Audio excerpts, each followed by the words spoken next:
nay vợ em đẹp không? Quá đẹp, xuất sắc luôn. Mọi người thấy mẹ dâu nay có đẹp không? Quá đẹp. Khi vợ make up xinh đẹp thì chồng có mặc cái gì cũng vẫn sang. Còn đàn ông có ăn diện đến mấy chăng nữa, có đeo đồng hồ tiền tỷ, có bảnh đến đâu mà để vợ xuề xòa thì đàn ông vứt. Vì vợ là bộ mặt của người chồng, nên thực sự chị em phụ nữ luôn có quyền được xinh đẹp. Thú thật, chị em đừng có bao giờ tin khi chồng nói em không cần trưng diện, em không cần phấn son gì hết, em không cần làm đẹp với anh, em là số 1, em đẹp nhất. Thì đừng bao giờ tin nha. Vì dù ai nói ngả nói nghiêng thì chị em vẫn phải đẹp giống vợ mình. Quá đẹp, si mê luôn.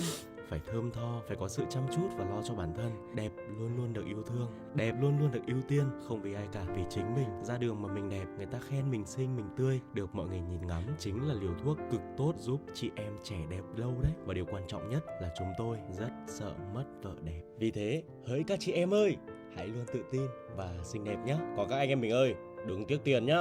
Tết rồi, đưa vợ tiền đi làm đẹp đi.